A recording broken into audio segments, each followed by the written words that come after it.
Next आते हैं कि ये जो डीएनए रिपेयर है, इसके तरह-तरह के मोड्स अवेलेबल हैं। हमने देख लिया साइंटिफिक प्रोसेसेस। अभी हम ये जानेंगे कि जितने भी डीएनए के रिपेयर सिस्टम है, उसका जो सबसे रेज़िलिएंट प्रोसेस है, यानी कि सबसे कारगर मेथड जो है, वो किसके थ्रू आती है?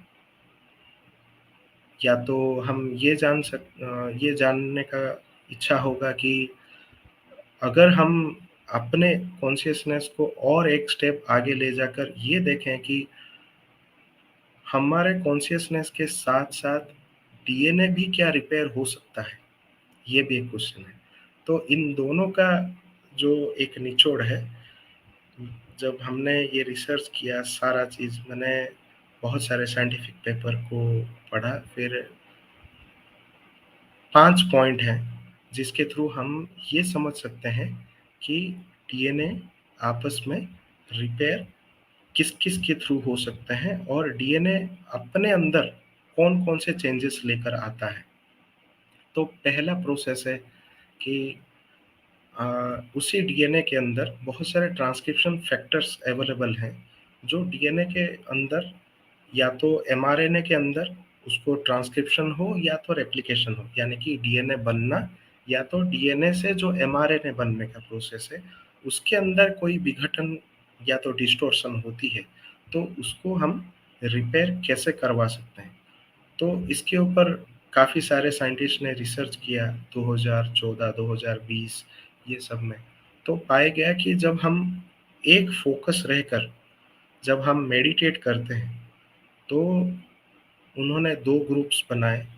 दोनों ग्रुप के अंदर एक ग्रुप बना कि एक नॉन मेडिटेटर है, एक मेडिटेटर है और उन सब का जो ये जो ट्रांसक्रिप्शन फैक्टर्स हैं, उनको कहा जाता है कि डिफरेंशियली मिथाइलेटेड साइट्स, जो डीएनए के अंदर ऐसे साइट्स हैं, जो खुद ये रिपेयर का काम करते हैं। क्योंकि कुछ इन्फॉर्मेशन लेकर रखते हैं, कोई रिपेयर का काम करता है। तो ये रिपेयर जो कहाँ जहाँ पे काम करते हैं, उसके साइट्स को इन्होंने एनकोड किया और दोनों को चेक किया और दोनों ग्रुप एक मेडिटेशन नहीं कर रहा है, दूसरा मेडिटेशन कर रहा है। तो दोनों को जब स्टडी किया गया, तो जो मेडिटेशन नहीं कर रहे थे, उसमें जो ये डीएमएस है, सिर्फ़ 17% अवेलेबल थे और जो लोग 8 आवर मेडिटेशन कर रहे थे, यानी कि सुबह 4 घंटा, शाम को 4 घंटा, तो उनमें क्या था कि ये वर्ल्ड का सबसे हाईएस्ट रिकॉर्डेड वैल्यू है 61% डीएमएस वैल्यू और ये डीएमएस वैल्यू जितना हाईएस्ट कोई पर्सन अगर रख सकता है अपने अंदर, तो इन 3 चीज़ों को वो कंट्रोल कर सकता है। क्या? एक कि अपने एक इम्यूनिटी को जी, डीएमएस ये का मतलब आप सीधी नॉर्मल भाषा में आप उसे कैसे समझाएंगे? डीएमएस को मैंने बताया ना कि डीएमएस जो है, ये हमारे डीएनए के अंदर रिपेयरमैन है। रिपेयर मटेरियल रिपेयरमैन मैन जैसे कि मैन रिपेयरमैन ओके।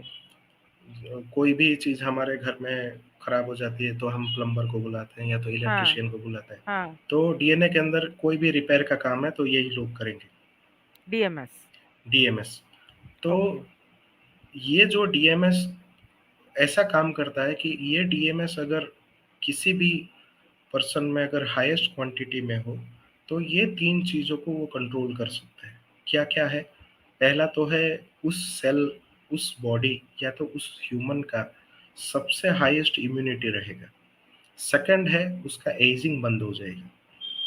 थर्ड है इम्यून रिस्पॉन्स जो है वो एकदम सचेत अवस्था में होगा। उसके अंदर कोई भी फॉरेन पार्टिकल आए तुरंत वो इम्यून रिस्पॉन्स देगा। और फोर्थ है इन्फ्लेमेशन। इन्फ्लेमेशन मतलब जैसे कि कोई भी फॉरेन पार्टिकल आया कहीं पे, हमको चोट लगी तो उसके अंदर के तो सेल मर गए, तो हम देखते हैं क्या है कि उस वो जगह लाल होकर फूल गया है। तो वो एक इन्फ्लेमेशन है, वो एक इम्यून रिस्पॉन्स है कि आने वाले 10 दिन तक वो लाल होकर फूल कर रहा है और उसको टच करते हैं तो पेन होता है। दैट मीन्स वो सेल्स हमको बताने का कोशिश करते हैं कि इसके अंदर काम चल रहा है, इसको छेड़ो नहीं। तो इन्फ्लामेशन वो क्रिएट करने में सफल रहते हैं। तो ये चारों चीज़ों को ये हाईएस्ट लेवल पे काम करते हैं, जो लोग मेडिटेट कर रहे हैं। अब सेकंड रिसर्च हुई। 1 सेकंड, तो मेडिटेशन आपने बोला वो लोग 8 घंटा करते थे। जी। तो क्या अगर किसी को अपने इम्यून रिस्पॉन्स वगैरह डीएमएस को बढ़ाना है, तो जी। कम से कम 8 घंटा करना पड़ेगा? नहीं, उन्होंने तो ये एक पीक लेवल देखा कि हाँ। जो हाईएस्ट है, उसके बाद और ऊपर नहीं जाता है। हुँ। उस समय तो तक किसी ने 1 घंटा किया, किसी ने 2 घंटा किया। जो हुँ, highest level of hour of meditation था, वो था 8 घंटा, जिसमें 61% ऑफ डीएमएस अवेलेबल थे उस डीएनए के अंदर। ठीक है। एक सवाल और। हुँ। क्या पूछने वाली थी वो तो भूल ही गई। मैं हाँ, मेडिटेशन की क्वालिटी इन लोगों की क्या थी? मतलब आम तौर पे आज की डेट में आपको पता है आप उधर उस ग्रुप में हो, यहाँ ये ग्रुप है लॉ ऑफ वन का या और बहुत सारे ग्रुप्स हैं। हर कोई कहता है मेडिटेशन, हर कोई कोशिश करता है मेडिटेशन के लिए। हमारे भी मेडिटेशन के ग्रुप्स हैं। लेकिन आम तौर पे सबकी ये परेशानी होती है कि मेडिटेशन करते वक़्त मेरा ध्यान भटकता है या गाइडेड मेडिटेशन कुछ लोग कंफर्टेबली कर लेते हैं। तो इसके अंदर जो इन लोगों ने 8 घंटा मेडिटेशन की मिनिमम या मैक्सिमम या जो कुछ भी है, ये जो डीएमएस की इन लोगों ने बात की, उसमें उन लोगों की क्वालिटी ऑफ मेडिटेशन क्या थी? क्या उन लोगों के साथ भी ये प्रॉब्लम होती थी कि उनका फ़ोकस नहीं था या अ, एक आम इंसान कितने समय के लिए या किस तरह से मेडिटेट करे कि उसका फ़ोकस बन सके? ये हम आगे वाले स्लाइड में देखेंगे। ठीक है, ऑल मैं राइट। स्टेप बाय स्टेप आगे ले जा रहा हूँ जी, कि ज़रूर, पहला लेकिन तो मैंने आपको बता जी, दिया क्योंकि इससे जी। रिलेटेड वो क्वेश्चन है और वो बहुत हुँ। इम्पोर्टेंट क्वेश्चन है यहाँ पर। जी, वो ये भी सॉल्व हो जाएगा जी, उसमें। जी। जी। पहला तो हमने जान लिया कि ये 4 मेन चीज़ें हैं, जो ह्यूमन को एक डिविनिटी लेवल पे पहुँचा सकता है, डिवाइन लेवल पे पहुँचा सकता है। हुँ, यानी कि ना कोई उसके पास डिसीज़ है, ना वो एजिंग के ऊपर निर्भर है, ना कोई इम्यून रिस्पॉन्स का उसको डर है, ना कोई इन्फ्लेमेशन का है। यानी कि अगर फॉरेन का चीज़ उसको टकरा भी रहा है, उसके अंदर इतना हार्डकोर डिफेंस का रिस्पॉन्स होगा कि या तो उसको चोट का महसूस भी नहीं होगा। और वो क्यों नहीं होगा, कौन-सा केमिकल है, कौन-सा रिस्पॉन्स है, वो आगे आने वाले स्लाइड में पता चलेगा। हुँ, हुँ, तो सेकंड है, अब हम एक स्टेप और आगे जाते हैं कि ये 4 फ़ायदे हैं। अब सेकंड स्टेप में ये समझेंगे कि वो ये जो फ़ायदे हो रहे हैं, उसका रीज़न क्या है? तो ये और एक स्टडी की गई, जिसमें डीएनए उस जो जहाँ-जहाँ पे हमारा बीमारियाँ होती है या तो एजिंग होती है, ये सब हमारे डीएनए के अंदर इन्फॉर्मेशन है। जैसे कार्मिक रिकॉर्ड्स है, आकाशिक रिकॉर्ड है, तो डीएनए के अंदर भी ये सारे इन्फॉर्मेशन स्टोर होती है कि कौन से एज में कौन-सा रिस्पॉन्स हुआ, कैसा हमने उस बीमारी को सुलझाया, कैसे हम ठीक हुए, ये सारा इन्फॉर्मेशन है। तो इन्होंने क्या किया, एडल्ट्स के अंदर एक स्टडी की गई कि डीएनए अगर उसके अंदर जितने मात्रा में अभी तक डैमेज अगर हुई है, तो उसको कैसे जानें? उसको कैसे पता करें कि इसके अंदर कितना क्वालिटी ऑफ डीएनए रिपेयर हुआ है और किसके थ्रू हुआ है? तो इसके ऊपर इन्होंने 3 मार्कर जीन इन्होंने डिज़ाइन किया। एक तो डीएनए डैमेज को वो फाइंड आउट करेगा, किस तरह डैमेज हुआ और कैसा रिपेयर हुआ। सेकंड है ऑक्सीडेटिव स्ट्रेस, यानी कि कौन-कौन से फ्री रेडिकल उसके अंदर बने और वो फ्री रेडिकल को इसी डीएनए ने न्यूट्रलाइज़ किया। थर्ड है टेलोमियर अट्रिशन मार्कर, यानी कि उसका एजिंग या तो उसके ग्रोथ के दौरान जो-जो डीएनए में बदलाव आए या तो डैमेजेस हुए और कौन-कौन से जीन में प्रॉब्लम आई जिसकी वजह से ये इंसान एडल्ट होने पे अभी ये बूढ़ा जैसा दिख रहा है।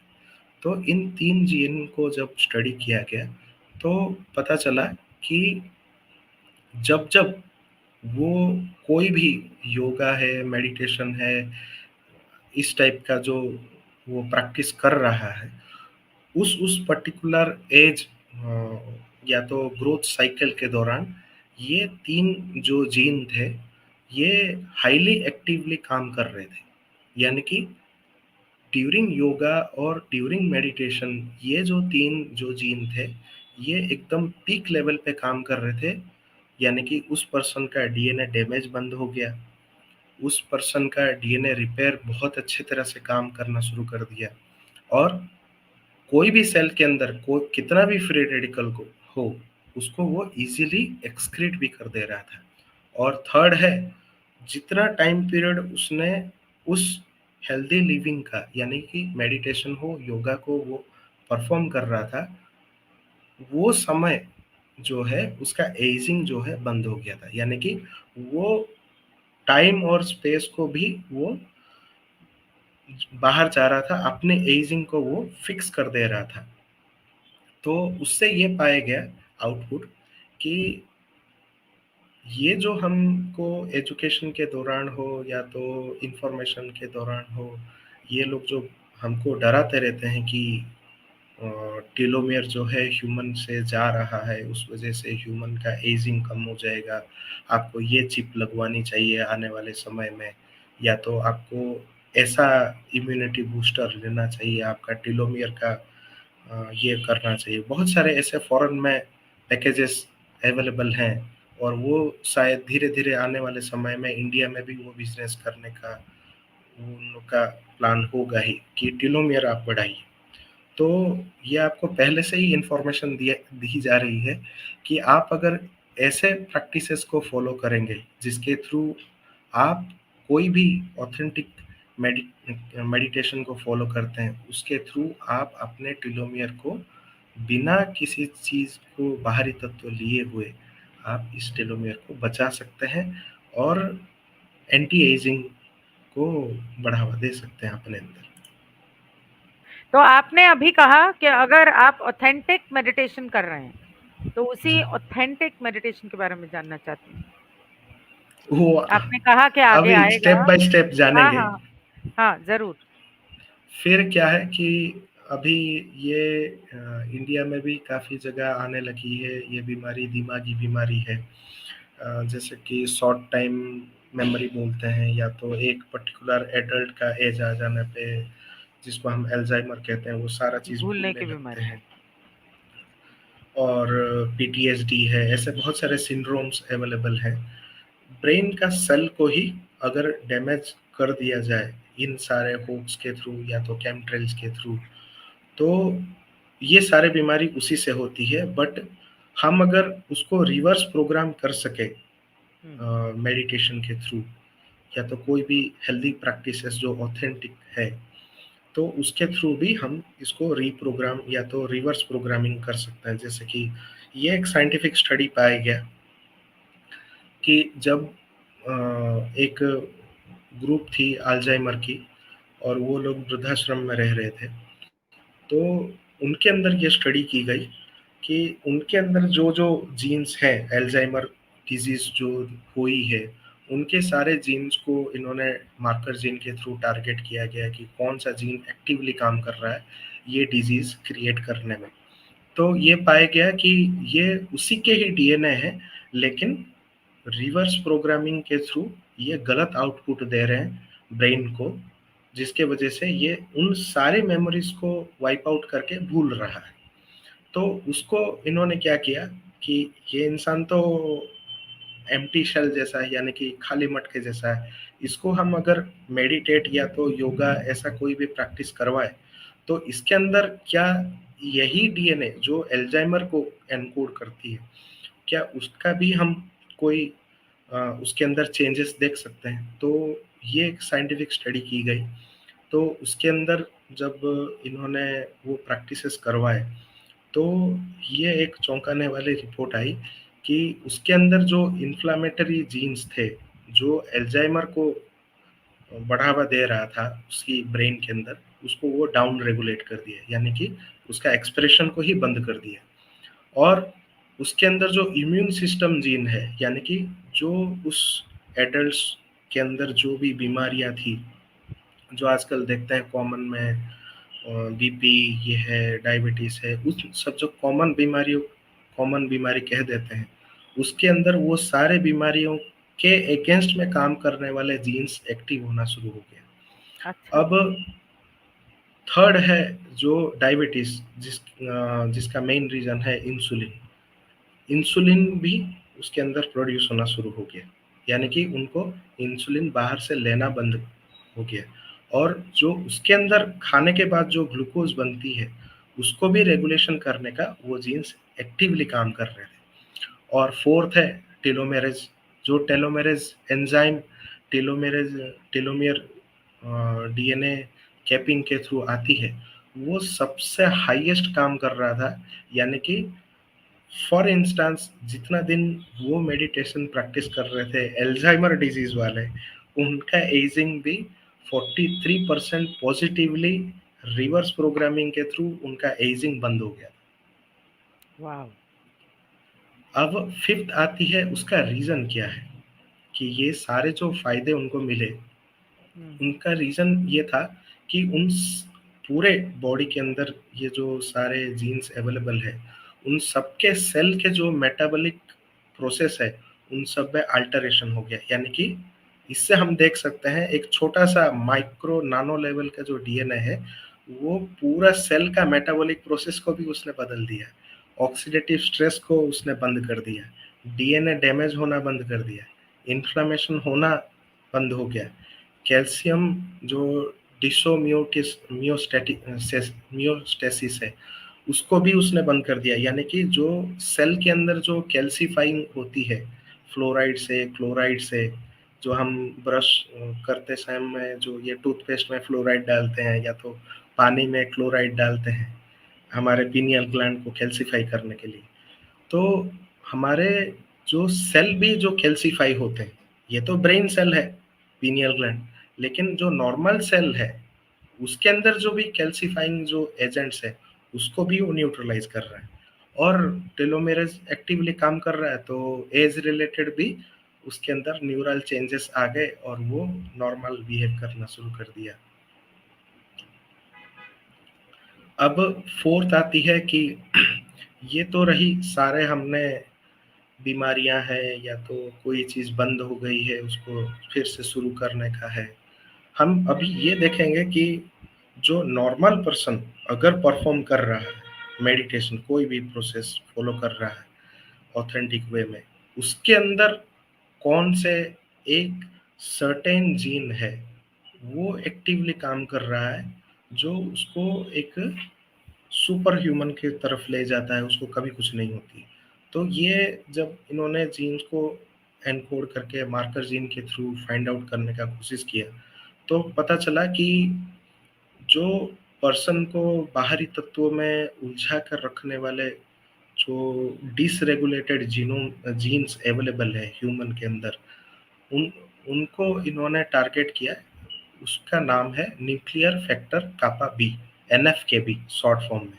ये जो एनएफकेबी है, ये जो हम बहुत सारे जो तमाम चीज़ें बाहर से खाते हैं, हवा के थ्रू लेते हैं, बाहर से तरह-तरह के ड्रिंक्स के थ्रू हम जो लेते हैं, इवन पैकेज्ड ड्रिंकिंग वाटर से लेकर सब कुछ, उसके थ्रू जो हमारे जीन्स के अंदर जो चेंजेस आती है और डीएनए डैमेज होती है, उसको ये डाउन रेगुलेट किया। यानी कि वो जो डीएनए के अंदर जो डिसफंक्शन हो रही थी, उसको उसने बंद किया। और दूसरा है साइटोकाइन। साइटोकाइन ऐसा डिफेंस सेल है जो हर एक फॉरेन पार्टिकल जो हम हवा से लेते हैं, मुंह से लेते हैं, और कोई भी चोट लगे तो बाहरी तत्व हमारे शरीर के अंदर आती है, उसके प्रति जो भी डिफेंस काम करना चाहिए, ये साइटोकाइन उसका रेस्पॉन्सिबिलिटी लेता है। तो ये साइटोकाइन जो है, ये भी डाउन रेगुलेटेड था। उसका ये पता चला कि वो पर्सन जो था जीरो रिस्क ऑफ कैंसर चल रहा था, यानी कि उसके थ्रू आउट बॉडी में कोई भी एक सेल में ऐसा कोई भी एक सेल नहीं था जो कैंसरस थी। दूसरा है उसका जो लाइफ का जो सेल का जो प्रोग्रामिंग है वो एंटी एजिंग के थ्रू चल रहा था। और तीसरा जो है उसको कोई भी साइकेट्रिक डिसऑर्डर नहीं था। हम हमारे जो ब्रेन के वेव्स है अल्फा बीटा थीटा डेल्टा, ये जो ब्रेन के वेव्स है, हम उसी ब्रेन के वेव के थ्रू ही हमारा पूरा दिन का एक्टिविटी चलता है जो कॉन्शियस स्टेट होती है। तो जब हम साइकोलॉजिकल डिसऑर्डर के थ्रू गुजरते हैं तो highest frequency of brain wave होती है जो ऑसिलेशन होती है। तो अगर हाईएस्ट फ्रीक्वेंसी में अगर ब्रेन काम करे, यानी कि एक समय के अंदर अगर 3-4 चीज़ें आप सोचना शुरू कर दें, तो आपको स्ट्रेस देगा। स्ट्रेस आगे जाकर आपको डिप्रेशन करवाए, डिप्रेशन आगे जाकर आपको तरह-तरह के सिंड्रोम्स क्रिएट कर देगा ब्रेन में। तो ये जो साइकियाट्रिक डिसऑर्डर्स है, उसके अंदर कुछ रहा ही नहीं।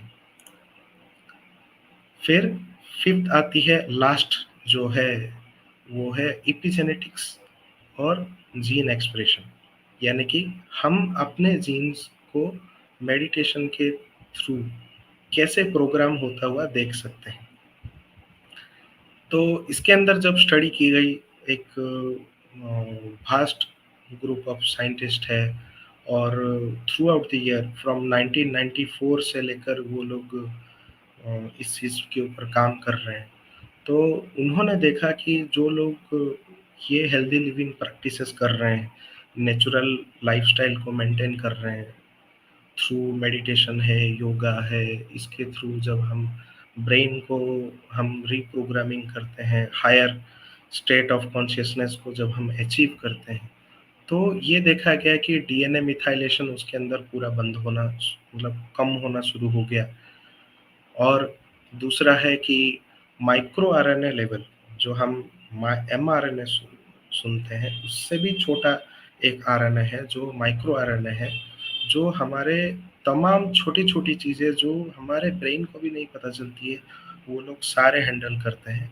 माइक्रो आरएनए लेवल पे वो लोग ब्रेन को भी टैकल कर रहे हैं डीएनए लेवल पे, जो हमारे ब्रेन के फंक्शनैलिटी को अप रेगुलेट करता है और हायर ब्रेन वेव्स के अंदर ले जाता है, यानी कि जैसे कि थीटा वेव से, डेल्टा वेव से, जिसमें हम ब्लिसफुल स्टेट का अनुभव करते हैं, या तो किसी को समाधि का अनुभव होती है और परमानंद स्थिति अनुभव होती है। तो ये सब स्थिति में ले जाने के लिए ये बीडीएनएफ जो प्रोग्रामिंग है, ये काम कर रहा था। थर्ड है जो हमारे शरीर के अंदर जो प्लाज्मा है, प्लाज्मा सेल्स, ये आपने सुने होंगे। जब ये पैंडेमिक आया तो लोगों को प्लाज्मा भी चढ़ाने लगे। तो ये प्लाज्मा के अंदर जो इन्फ्लेमेशंस होती है, जो तरह-तरह के फॉरेन पार्टिकल्स आते हैं, कैंसरस सेल्स आते हैं और तमाम घातक चीज़ें अंदर आ जाती है, उसको भी इसने वाइप आउट करना शुरू कर दिया, यानी कि रिड्यूस करना शुरू कर दिया। फोर्थ है जो हमारे अंदर एड्रेनोकोर्टिकोट्रोफिक हार्मोन जो है, जिसके थ्रू हम तमाम सारे जो दिनचर्या में हम काम करते हैं, जिसके लिए हमको एक एनर्जी बूस्ट की ज़रूरत होती है।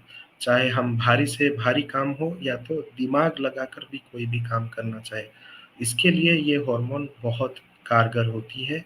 ये हमारे ब्रेन से ही पिट्यूटरी जो ग्लैंड है, पिनियल ग्लैंड है, वहीं से ही ये सीक्रेट होती है। और ये जब सीक्रेट होती है, हमारे अंदर एक एनर्जी बम्प आती है। हम कुछ भी सोचते हैं तो उसमें काम करना शुरू कर देते हैं। उनके अंदर ये जो थी, ये उतना ही मात्रा में थी जितना उसके लिए पर्याप्त है। यानी कि हम कभी भी ऐसे जब हम टेंशन में आ जाते हैं या तो स्ट्रेस लेवल में आते हैं, हमारे अंदर उतना पावर नहीं होता है, उतना स्ट्रेंथ नहीं आता है, लेकिन हम उस चीज़ को काम करना शुरू कर देते हैं थ्रू टेंशन। लेकिन हमारे अंदर वो हॉर्मोन्स की कमी है जो उसको अप रेगुलेट करते हैं या तो डाउन रेगुलेट करते हैं। उसके अंदर ये सारे हार्मोन को कंट्रोल करने का मेथड्स डेवलप हो गए थे। अब लास्ट है फर्टिलिटी, जो हम डीएनए डैमेज का जो बहुत ही इम्पोर्टेंट चीज़ है, जो मेल्स के अंदर जो चीज़ है। तो आप ये देख सकते हैं कितने जीन्स हैं, 1, 2, 3, 4, 5, 6, 7, 8। तो ये जो 8 जीन है हमारे स्पर्म के अंदर, जो मेल्स हैं उनके स्पर्म के अंदर ये जो 8 जीन है, जो सिर्फ और सिर्फ फर्टिलिटी को ही टारगेट करते हैं। एक स्पर्म जाकर एग में जब तक फर्टिलाइज ना हो जाए, तब तक उसका स्पर्म का जो डीएनए है उसको पूरी तरह से फ्यूज होकर जाइगोट फॉर्म करने तक उसका जो पूरी रिस्पॉन्सिबिलिटी है, उसके अंदर ये अगर 8 जीन के अंदर कोई एक जीन में भी अगर डिसफंक्शनलिटी आ जाए, तो वो स्पर्म जो है या तो वो पर्सन जो है, हम आज के टाइम में उसको इम्पोर्टेंट कह देते हैं। बट ये जो तरह-तरह के जो बाहरी तत्वों से आ रहे हैं, इन्हीं 8 जीन को टारगेट करके ही ह्यूमन को इम्पोर्टेंट बनाए जाते हैं। जिसके वजह से क्या है कि उसके जो सेमिनल जो ओपेसिटी है, यानी कि उसका जो मोटिलिटी है, या तो स्पर्म के अंदर जो डीएनए अवेलेबल है उसको जो डैमेज किया जा रहा है, उसको भी ये सुधारने में मदद करता है। हम जब फोकस करके हायर स्टेज ऑफ कॉन्शियसनेस को हम अचीव करते हैं through higher brain waves, theta state है, डेल्टा स्टेट है, उस स्थिति को। अब ये तो जान लिया कि हमारे डीएनए के अंदर ही ये सारे प्रोसेस अवेलेबल है। चाहे कोई भी कितना भी हवा से छोड़े, खाने में दे, होक्स में दे, कितना भी चीज़ हमारे अंदर एजेंडा के थ्रू हमको खिलाए-पिलाया जाता है, लेकिन ये सारा फैसिलिटी हमारे डीएनए में ऑलरेडी अवेलेबल है, जो ऑल टाइम अवेलेबल है, लेकिन हमको पता नहीं था। आज हमने जाना, तो हम एक ऑथेंटिक मेडिटेशन के मार्ग को फॉलो करके इन सारे जीन्स को हम अप रेगुलेट यानी कि एक्टिवेट करवा सकते हैं, आपका कहने जिसको का हम मतलब डीएनए है एक्टिवेशन भी कहते हैं। जी, आपका कहने का मतलब है कि कोई अगर इम्पोर्टेंट भी है जी, या उनको इस तरह की कोई प्रॉब्लम्स हैं, तो वो जी, मेडिटेशन और योगा के द्वारा वो खुद जी, को हील कर सकते हैं। जी, जी। ठीक है, तो कंटिन्यू प्लीज़। अब नेक्स्ट आती है कि हम ये जाने कि वो ध्यान और मेडिटेशन या योगा वो ऑथेंटिक कैसे जाने, कि किस वजह से वो मतलब ये काम हो रहा है कि नहीं हो रहा है। तो जनरली इसको टारगेट करके काफ़ी सारे साइंटिस्ट ने इसको टारगेट किया कि इस जीन्स या तो इस डीएनए के माध्यम से कौन सा ऐसा केमिकल सीक्रेट होता है हमारे ब्रेन से है, या तो पिनियल ग्लैंड से है, या तो कोई भी जगह पे सीक्रेट होती है, उसको हम टारगेट कर सके। तो उन्होंने पाया गया कि दो केमिकल है, एक है डीएमटी, दूसरा है 5-MeO डीएमटी। तो ये जो डीएमटी है, तो ये कहाँ से आती है? ये हमारे जो पिट्यूटरी एड्रेनोकोर्टिकोइड जो जहाँ पे कैविटी है ब्रेन का, वहाँ से एक एक्सिस है, वो एक्सिस से ये सीक्रेट होता है। और ये ऐसा केमिकल है, मतलब बायोकेमिकल है, कि जब ये सीक्रेट होता है, तो उस पर्सन को एक कॉन्शियसनेस में एक बम्प रहता है, मतलब ऐसा बोल सकते हैं कि परमानंद की स्थिति फील होती है। वो इन सारे जो आउटर वर्ल्ड के जितने भी फ्रीक्वेंसीज हैं या तो चिंताएं हैं, उन सब से कट ऑफ होना शुरू हो जाता है। तो उसमें ये देखा गया कि ये दो चीज़ अगर हम टारगेट करें हमारे बॉडी के अंदर, तो उन साइंटिस्टों ने ये ट्राई किया कि ये किस वजह से बनती है। तो ये देखा गया कि जब ये 2 चीज़ें सीक्रेट होती है हमारे अंदर थ्रू मेडिटेशन, तब उसमें क्या होती है कि प्रो इन्फ्लेमेटरी साइटोकाइन्स बनना शुरू हो जाते हैं, यानी कि वो बॉडी जो है एक सुपर ह्यूमन की तरह काम करना शुरू कर देता है। यानी कि उसको ना कोई बीमारी टच करना कर सकता है, या तो कोई चिंताएँ टच कर सकती है, या तो उसको किसी भी चीज़ का डर या भय उसके मन में आ ही नहीं सकता, यानी कि lower frequency of brain waves उसके अंदर आना बंद हो जाते हैं। तो इससे आप पता कर सकते हैं कि जो भी आप मेडिटेशंस फॉलो कर रहे हैं, उसके अंदर आपको इन सारे चीज़ों की अगर अनुभूति, मैं जो आगे बताऊँगा, उसके थ्रू अगर कोई भी चीज़ अगर आपको अनुभूति हो रही है, that means you can check yourself, otherwise आप ऐसे ऑथेंटिकेट गाइड्स अवेलेबल हैं, उनसे भी आप सलाह ले सकते हैं जो ऑथेंटिक मार्ग को फॉलो करते हैं, उससे भी आप लाभ ले सकते हैं।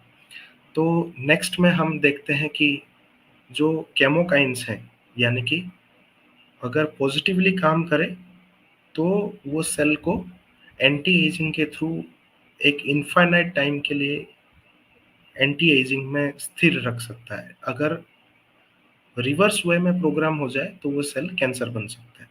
तो वो सारे जीन्स उसके अंदर एक्टिव है ये डीएमटी के थ्रू, यानी कि ये डीएमटी आप जान सकते हैं, इससे जान सकते हैं कि कितना इम्पोर्टेंट चीज़ है, कि या तो उसको डिवाइन बना सकता है, ना तो या तो उसको कैंसरस करके ज़ॉम्बी भी क्रिएट कर सकता है।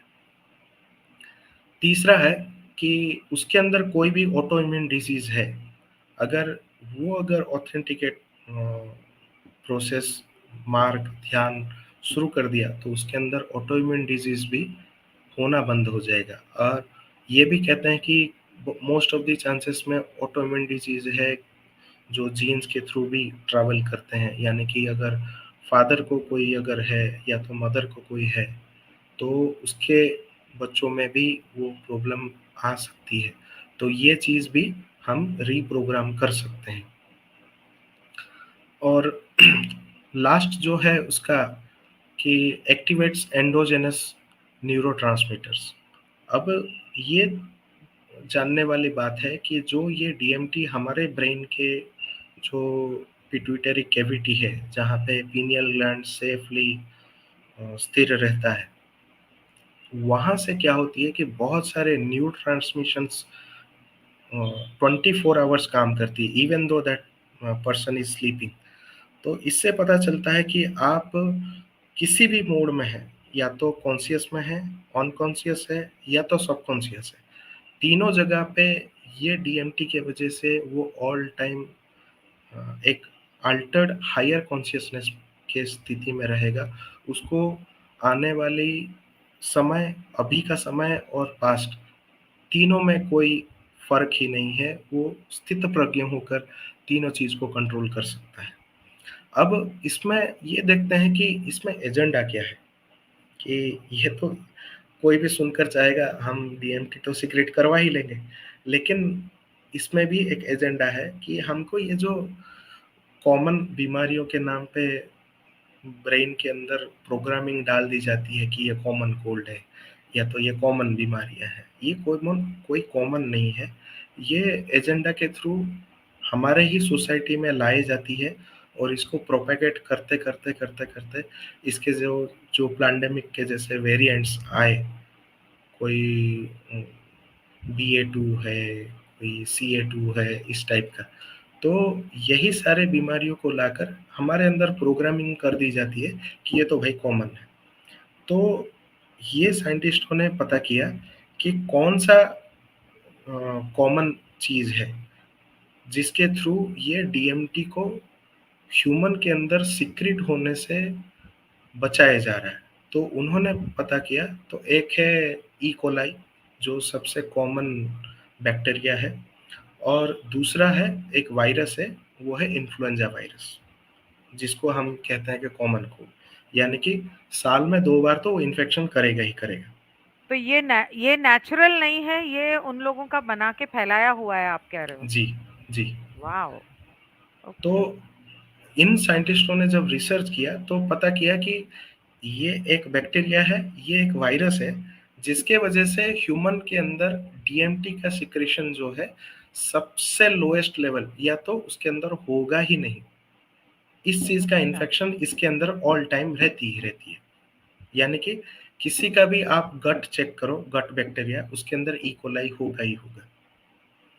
और किसी भी कोल्ड सीजन में किसी पर्सन को चेक करो, उसके अंदर ये वायरस होगा ही होगा। यानी कि तब आप पता कर सकते हैं कि उस पर्टिकुलर सीजन में जो आपका कॉन्शियसनेस लेवल हायर रहना चाहिए इस केमिकल के वजह से, इस केमिकल को एक एजेंडा के थ्रू उसको डाउन रेगुलेट किया जाता है। हम्म। फिर इसको लोग जान भी लें तो खोजेंगे कि कहाँ से मिलेगा डीएमटी। तो इन्होंने क्या कर दिया, एक एजेंडा के through artificial DMT like chemicals भी इन्होंने मार्केट में छोड़ी हुई है हर जगह से, कि आपको डीएमटी चाहिए तो ये डेरिवेटिव है। तो एलएसडी, जा एक्सटेसी, ये जितने जी ड्रग्स हैं, जी ये तो सब आर्टिफिशियल डीएमटी मार्के ड्रग्स हैं। जी तो ये जो आर्टिफिशियल डीएमटी जो है, आपको आपने तो जान लिया कि इसका इफेक्टिविटी ये है, पर जब आप ये देख लेते हैं कि सेंसेशन तो बॉडी में वही है, तो अगेन आप ब्रेन का रिप्रोग्रामिंग कर लेते हैं कि ये तो वही है। उसमें भी भ्रम है कि आप जब उस स्थिति को फील करते हैं, एक आर्टिफिशियल इंटेलिजेंस का जो एक एजेंडा है, आप एआई के एक्सेस में जब आप उसी परमानंद को एक अलग प्रोग्रामिंग के थ्रू फॉलो करते हैं, तब आप फील करते हैं कि हाँ ये भी एक परमानंद है, मैं सिद्धि प्राप्त हो गया उससे। तो तो इससे लोगों को मेरा एक बचना चाहिए। सवाल है यहाँ पर, आपने हम्म, बोला कि ई कोलाई इन्फ्लुएंजा वायरस ये डीएमटी सिक्रीट होने से रोकता है, जी और ई कोलाई तो मेरे ख्याल से हर एक के पेट में होगा, जी और इन्फ्लुएंजा वायरस तो साल में 2 बार पूरे शहर को होता ही है, जबकि जहाँ तक मुझे याद है जब मैं छोटी थी तो ऐसा नहीं होता था। अचानक जब हम लोग कुछ 10-12 साल के हुए तो उसके बाद ये कुछ नया शुरू हुआ कि फ्लू हुआ है, तब जी उससे पहले नहीं था। जी और आपने बोला कि आर्टिफिशियल डीएमटीज रोकते हैं। सो आर्टिफिशियल डीएमटी लेने से, जहां तक मैंने सुना है, I have never tried it but from what I have heard, के डीएमटी रिलीज तो होता है और आपकी कॉन्शियसनेस हो सकता है आर्टिफिशियली एक हद तक, you must be in that space, लेकिन उसके बाद जो क्रैश होता है, जो साइड इफेक्ट उसका बाद में पड़ता है, जो हमने लॉ ऑफ वन में पढ़ा, वो बहुत नेगेटिव होता है। जी लेकिन हजारों सालों से पूरी दुनिया में नेचुरल डीएमटी चीजें, जो ayahuasca है, मैजिक मशरूम है, वीड है, भंग है, ये सब चीजें इस्तेमाल की जा रही हैं और आज भी हो रही हैं। ऐसा नहीं जी है कि आज बंद हो गई हैं। फर्क इतना है कि इनको लीगलाइज करके इनको बैन कर दिया ताकि लोग हम्म, उसका इस्तेमाल ना करें और उनका डीएमटी रिलीज ना हो, हम्म, और उसके नेगेटिव साइड इफेक्ट्स बता दिए, जबकि उसके नेगेटिव साइड इफेक्ट नहीं है। नेगेटिव जी side effect artificial DMT products के हैं। जी तो ये गेम उन्होंने जरूर खेला है। मैं आपसे जानना चाहूंगी कि आपका ये नेचुरल डीएमटीज के बारे में क्या कहना है? बस नेक्स्ट स्लाइड वही है। अच्छा, ओके। जी जी जैसे कि आपने कहा कि नेचुरल तरीके भी अवेलेबल हैं, नेचर ने भी बहुत सारे चीज़ें हमको वरदान के रूप में दिए हैं। तो जब हम नेचुरली अवेलेबल डीएमटी सोर्सेस जो हैं उनकी खोज करें, तो आपने ही कहा कि आया उसका है, और मैजिक मशरूम है। सिलोसाइबिन मैजिक मशरूम्स हैं, अच्छा, सिलोसाइबिन और मुझे नहीं पता क्या होता है। उसी का ही साइंटिफिक नेम है। ओके। और और भी वीड, कैनबिस का भंग, कुछ कैनाबिनॉइड ऑयल भी कैनबिस, आते हैं। Cannabis oil, yes. जी तो हेम्प, उसके हेम्प। ऊपर भी काफ़ी लोगों ने रिसर्च किया कि उसका क्या इफेक्टिविटी है, मतलब हम्म। हमारे ऊपर। तो हम्म। ये पता चला कि अगर हम टीएमटी नेचुरल तरीके से मेडिटेट करके अगर हम उसका हम ले सके, ग्रहण कर सके, जिसको हम्म। हम संस्कृत में बताया गया, और बहुत सारे स्क्रिप्चर्स में मुनि ऋषियों ने उस समय ही बताया कि एक आकाश एम्प्टी स्पेस है जहाँ से एक अमृत, और उन्होंने संस्कृत में कहा कि मकरंद है, उस हुँ, मकरंद जो ड्रॉप बाय ड्रॉप झरता है, हुँ, तब आप उस ड्रॉप को अगर आप पान करते हैं, हुँ। तो आप वन ड्रॉप में ही आप अपनी डिविनिटी को प्राप्त कर सकते हैं। किस चीज़ का ड्रॉप है ये? पिनियल ग्लैंड का जो यही डीएमटी है डीएमटी उसका? है, यही डीएमटी वही है। डीएमटी, हाँ। हुँ, तो ये तो हमारे स्क्रिप्चर्स में भी है, हुँ, लेकिन जब हम अपने ही सोर्स से धीरे-धीरे कट होते हैं, तो हुँ, नेचर में भी अवेलेबल है सोर्सेस। तो नेचर से जब हम ये लेते हैं, या तो नेचुरली हम अपने ही ब्रेन से जब प्रोड्यूस करते हैं, दोनों को उन्होंने साइंटिफिकली टेस्ट किया गया कि दोनों डीएमटी क्या काम करते हैं, उसके अंदर क्या डिफरेंसेस हैं नेचर से और ह्यूमन बॉडी के ब्रेन के अंदर से जो डीएमटी निकल रहा है। तो उन्होंने पाया गया कि दोनों में कोई डिफरेंसेस नहीं है, और दोनों का इफेक्ट क्या है हमारे बॉडी पे। पहला है, हमारे जितने भी ब्रेन के जो ब्रेन सेल्स जो नॉर्मली किल किए जा रहे हैं इसी होक्स के थ्रू है, और तमाम बचपन से लेकर अभी तक हमने कितने सारे ये होक्स लगा रखे हैं, और केमट्रेल्स है, तरह तरह के फास्ट फूड है, पैकेज्ड फूड है, प्रोसेस्ड फूड है, और प्रोसेस्ड वाटर है, पैकेज्ड ड्रिंकिंग वाटर है। तो वो सारे चीज़ें लेने के बाद जब हमारा ब्रेन सेल डिप्लीट होते हैं, वो सारे डिप्लीशन को बंद करके उन सारे ग्रे सेल्स एक बार मर जाए तो दोबारा रीजेनरेट नहीं होते हैं, उसका भी रीजेनरेट करने का कैपेसिटी ये डीएमटी में है। किसमें? बोथ नेचुरल डीएमटी जो नेचर से आ रही है, या तो जो हमारे बॉडी मेडिटेशन के थ्रू प्रोड्यूस कर रहा है। हुँ, तो उसका उन्होंने एलाबोरेशन किया कि वो जो पर्टिकुलर पर्सन, दो लोगों का ग्रुप था, उसमें दोनों में टेस्ट किया गया, एक में नेचर से ली गई सोर्स, और दूसरा है एक मेडिटेटर। हुँ। तो दोनों के अंदर सेम पैटर्न थे। क्या था कि पहला जो चीज है, ईगो चला गया। ओह! याह दूसरा जो चीज है, वॉव! डेथ के प्रति फियर चला गया। अच्छा, सबसे स्ट्रेंज बात है, उस पेपर में ये बताई गई कि उनको जब पूछा गया कि डेथ क्या है, तो वो बोलते हैं कि इस बॉडी का जब मैं कॉन्शियसनेस छोड़ देना चाहता हूँ, वो डेथ है। उससे शॉर्ट और प्रोफाउंड आंसर और क्या हो सकती है। और परफेक्ट भी। दूसरा है परमानंद है, यानी कि डिप्रेशन नहीं है, उसके अंदर कोई चीज का एंजाइटी यानी कि चिंताएं नहीं है। और कुछ कुछ जो पीटीएसडी ओसीडी सिंड्रोम से आए हुए थे पीड़ित होकर, वो भी चले गए उसके अंदर से। और कुछ अच्छा, जो एडिक्शन वाले थे, किसी को स्मोकिंग है, किसी को लिक्योर का है, वॉव! किसी को यही आर्टिफिशियल डीएमटी का चस्का लगा हुआ है, वो भी हुँ, चला गया। क्योंकि हुँ, ओरिजिनल चीज जब चखा, उसने फर्क पता चल गया है कि कौन सा डुप्लीकेट है, कौन सा ओरिजिनल है। तो वो भी हुँ, उसका एडिक्शन चला गया। हुँ, सेकंड जो है, उसका ब्रेन का जो एजिंग है, हमारे ब्रेन का भी एजिंग होती है, जिसके थ्रू न्यूरॉन्स ऑल टाइम बनती है और मरती भी है। वो सारा प्रोसेस भी उसके अंदर स्टैग्नेंट हो गया, यानी कि उसमें भी स्थित प्रज्ञा आ गया। और तीसरा जो है, मैं जिसको एचपीए एक्सिस बोल रहा था, यानी कि हाइपोथैलेमस, पिट्यूटरी एंड एड्रेनोकोर्टिकोइड, यानी कि तीन हार्मोन, तीन ग्लैंड से निकली हुई ये चीज जिसको हम डीएमटी कहते हैं, ये हुँ। तीन हार्मोन के एक एक स्पेसिफिक डेरिवेटिव्स हैं। 1 मिनट, 1 मिनट।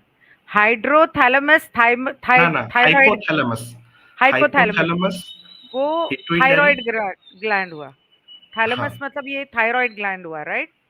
हाँ, थैलेमस। हाँ। यस। पिट्यूटरी आपके थर्ड आई में हो गया। जी। और एड्रिनल बोला आपने क्या? एड्रिनल? आड्रेनल। यस, अ, आड्रेनल ग्लैंड। ये कहाँ पे होता आड्रेनल है? ग्लैंड जो है वो किडनी के पास रहती है। ओ yes, oh yeah right, adrenaline, right right जी, right, adrenal. Yes, okay, kidney के पास होता है। तो जी, एक आपके थर्ड आई चक्र से रिलेटेड है, एक थ्रोट चक्र से, और एक आपके सेक्रल चक्र से। जी, एम आई राइट? सेक्रल, जी, जी, जी। राइट, ये एक ओके। एक्सिस होता है, क्योंकि ये जब हम जिसको कुंडलिनी एनर्जी कहते हैं, ये पहले पिट्यूटरी चैनलाइज होता है, हाइपोथैलेमस यानी कि कंठ से जस्ट नीचे, हम्म थैलेमस जो है यहाँ पे, हम्म कंठ से हम्म थोड़ा नीचे, यानी कि हम्म, विशुद्धि और अनाहत चक्र के बीच का जो जगह है। बीच में, हाँ जी, तो हाँ। वो फिर जो हमारा नेवल से थोड़ा आसपास का जो जगह है, ये हम्म तीन जब मिलते हैं, वो कहाँ मिलते हैं? यही हाइपोथैलेमस रीजन में मिलते हैं। ये हम्म फिर उठता है, पहले नीचे जाता है एनर्जी, फिर जब ऊपर उठता है, फिर हम्म, वो ड्रॉप ड्रॉप गिरता है, अच्छा। जिसको हम कोई खेचरी मुद्रा है या तो सरस्वती मुद्रा है, उससे हम उसको सक करने का कोशिश करते हैं। खेतरी मुद्रा और सरस्वती मुद्रा क्या है? चलो बाद में बताने हाँ, बताएंगे आप, वो आई मैं होप। आगे बताऊंगा। ठीक तो है। उससे क्या होती है कि जो ये एचपी एक्सिस है, ये एक्टिवली काम कर रहा था। ये जनरली, ये जितने भी हम बाहर के चीजें लेते हैं, उन सबसे ये एक्सिस के अंदर का जो कनेक्टिविटी है वो काट दिया जा रहा है आर्टिफिशियल बाहर एजेंडा के बाहर थ्रू। की चीजों से आपका क्या मतलब है? हम्म? बाहर की चीजों से आपका क्या मतलब मैंने कौन सी पूरा बाहर की लिस्ट चीजें? बताया, जैसे कि प्रोसेस्ड फूड, हाँ प्रोसेस्ड एयर यानी कि केमट्रेल्स, हाँ, नहीं वो होप्स। केमट्रेल्स तो ठीक है। अच्छा, प्रोसेस्ड फूड मतलब बाहर का खाना जो खाते हैं, जी, और वो पैकेज्ड केमिकल फूड, वाला पैकेज्ड पानी ड्रिंकिंग वगैरह। वाटर। जी, और ओ माय गॉड। पैकेज्ड, ये सारे चीजें जो हम लेते हैं, जो भी हम्म, प्लास्टिक के संस्पर्श में आते हैं, अरे प्लास्टिक के बाप पैकेजिंग रे। में, जी। तो ये जो चीज आते हैं, इसी एचपीए एक्सिस को ये डीनेचर करता है, यानी कि धीरे धीरे धीरे धीरे उसको कट करता है। हम्म फिर क्या है कि हिप्पोकैम्पल न्यूरोजेनेसिस, यानी कि हिप्पोकैम्पस जो है हमारा स्कल और ब्रेन का जो एक सेफ जोन है, उस हम्म वहां पे जो पहले ब्रेन सेल्स सॉरी, तो वहां पे जो ब्रेन सेल्स पहले डेड होना शुरू होते हैं, हम जब एडल्ट के एज में जब जाते हैं 40 के हम्म बाद, हम्म तो ये हिप्पोकैम्पल रीजन से ब्रेन सेल्स जो है मरना शुरू हो जाते हैं, वहां हम्म पे भी ये ब्रेन सेल फिर बनना शुरू हो जाते हैं। हम्म ये जब में डीएमटी रिलीज होती है, या तो हम नेचुरल डीएमटी लेते हैं। हम्म फिर क्या है कि न्यूरोट्रॉफिक ग्रोथ फैक्टर्स, आपके अंदर वो सारे ग्रोथ फैक्टर आप आ गए जो आप 21-22 साल में आती थी। जैसे कि सारे पेरेंट्स बोलते हैं 21-22 साल तक ही हाइट बढ़ेगा, उसके बाद तो नहीं बढ़ेगा, बट आप हम्म, चाहे तो आप अपने को रिप्रोग्राम कर सकते हैं। वाओ।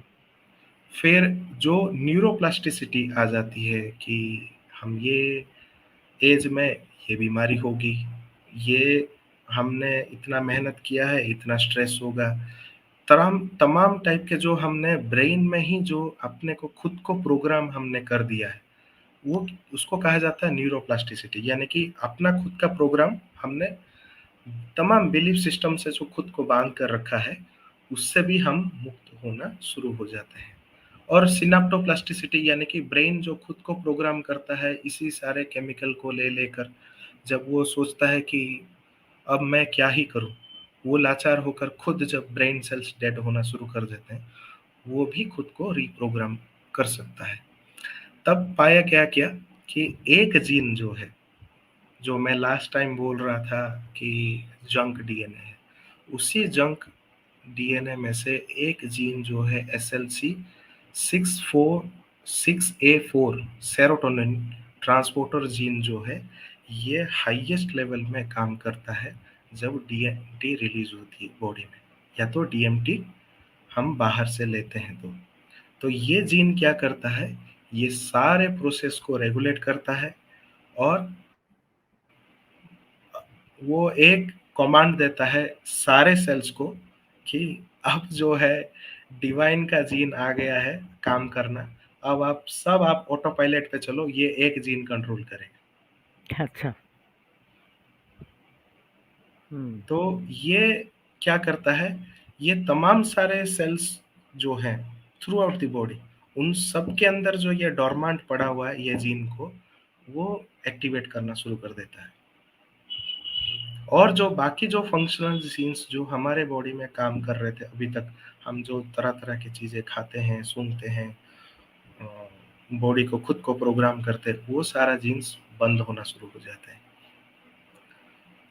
इसको प्रोग्रामिंग कैसा करते हैं एजेंडा के थ्रू, ये पहले तो आपने बता ही दिया कि साइकेडेलिक्स जो है उसको बैन कर दिया, और इसी एचपीए एक्सिस को इन्होंने ये सारे चीजें खिला पिला कर, हवा में छोड़कर, पानी में पिलाकर, ये एचपीए एक्सिस को कट कर दिया। यानी कि नेचुरली आप डीएमटी को प्रोड्यूस नहीं कर सकते, और इसी साइकेडेलिक को आप ले नहीं सकते। अगर आप लेना भी चाहे, उससे भी आप मुक्त नहीं हैं, क्योंकि आपको सुनकर ये ताज्जुब होगी, ये मैंने कुछ महीने पहले ही रिसर्च किया कि जितने भी ये जो जगहें हैं जहाँ पे ये अवेलेबल है, उन सब जगह पे इन्होंने एक और फोक्स को लगा रखी है कि वहां पे तो येलो फीवर होती है। तो हाँ, आप वो जगह पे हाँ, जाए तो मेक्सिको, आप पेरू। और एक लगवाइए, वो हम्म। सर्टिफिकेट नहीं तो आपको उस जगह में जाने का वीजा भी नहीं। हाँ, पेरू तो यानी में, कि आयवास का पेरू में होता है। जी, मेक्सिको एंड पेरू, वहां जाने के लिए येलो फीवर का लेना पड़ता है। जी, इवन अफ्रीकन कंट्री भी बहुत जगह में अवेलेबल है ये चीजें, हाँ, हाँ, तो हाँ। वहां पे अच्छा, भी आपको लगवानी है। अच्छा। तो वहां गए तो लगवा के जाना है। लगवा के जाएंगे, वाह! लगवा और के अगर गए, नहीं लगवा के गए तो वापस आने नहीं देंगे। नहीं लगवा के, नहीं नहीं लगवाए लगवा के तो गए, आपको कागज ही नहीं मिलेगा ना। कितने कमीने हैं। Oh my God! कितना है, क्या बोलूं मैं। ठीक है। इसीलिए मेरा तो यही सजेशन है कि ये बाहरी तत्वों के पीछे ना पड़े, अपने एचपी एक्सिस को फिर से रीएक्टिवेट करें थ्रू मेडिटेशन, जो मेडिटेशन। ऑथेंटिकेट मेथड है। क्योंकि ये रिवर्स प्रोग्रामिंग हो सकती है, भले ये किसी ने भी काटी हो, हम्म। हम एक, अपना फसल फिर से लगवा सकते हैं। सही बात है। अच्छा, अब इन लोगों ने साइकेडेलिक्स तो बैन कर दिए, जी, लेकिन जिस हेम्प से भांग, वीड, जो कुछ भी बनता है, वो तो ले नहीं सकते। लेकिन hemp seeds are very high in protein, और जहां तक मुझे पता है उसके अंदर ऑयल भी होता होगा। तो जी, है। नशा उसके अंदर जीरो होता है, नशा नहीं होता। तो अगर वो खाएं तो क्या उससे कुछ फर्क पड़ेगा? पहली बात तो है वो फसल लगाना ही इलीगल है। नहीं, नहीं, फसल की बात नहीं कर रही हूँ, हेम्प सीड का पैकेट मिलता है। जी, हेम्प सीड का भी उसका एजेंडा मैं बताऊं कि हाँ, उसके ऊपर, मैं जब चाइना में था उसके ऊपर, वहाँ पे हेम्प सीड का काफी सारा प्रोडक्ट्स आते हैं, इवन हाँ, हेम्प से भी बना हुआ कपड़े भी आते हैं। हाँ। तो कपड़ा, पेपर। उस जी, तो उसके क्या है कि उन्होंने इसका भी जीएमओ बनाया है। क्या किया है? जीएमओ, अरे जो जीएमओ आपको भगवान! लास्ट टाइम बताया था, जेनेटिकली मॉडिफाई। तो हम्म। जो हेम्प जो आप बोलते हैं कैनाबिस, उसका दो स्पीसीज है अभी तक। तो जो रॉ है, मतलब वाइल्ड स्पीसीज जिसको बोलते हैं, एक है कैनाबिस इंडिकस, और एक हम्म। कैनाबिस और एक कुछ है। तो हम्म। ये दोनों जो वाइल्ड स्पीसीज है, ये इन्हीं साइकेडेलिक्स के जगह पे ही इसको कल्टीवेट किया जाता है। और और जो दूसरे जगह में जो अवेलेबल है वो मोस्ट ऑफ द जीएमओस ही है।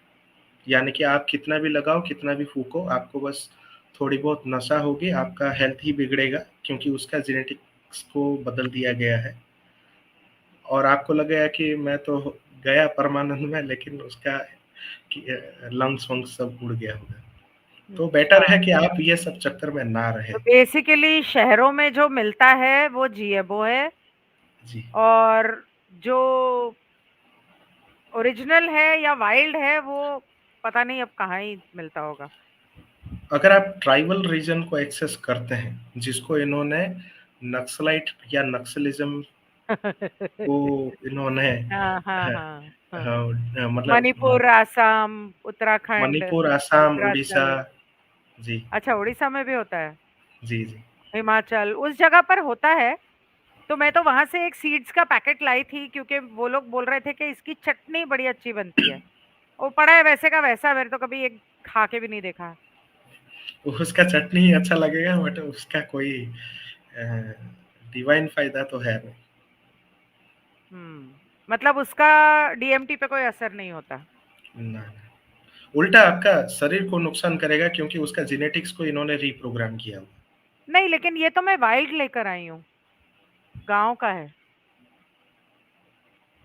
पर उसको आप टेस्ट करवाना चाहिए। अच्छा, अरे बाप रे! रहने दो, जाने दो। ठीक है, आगे बढ़ें? तो ये तो रही, हमने जान लिया कि जितने भी हम एक्सटर्नल चीज़ें हैं, जिससे हुँ, हम इसको बना मतलब ले सकते हैं, हुँ, उससे डीएमटीज़ को मतलब महसूस कर सकते हैं कैसा। क्योंकि वो एक ही बार अगर हमने उसको एक्सेस किया, यानी कि उसको लिया, तो हमारे अंदर वो सारा रीप्रोग्राम हो सकती है, या तो रिकनेक्शन हो सकता है।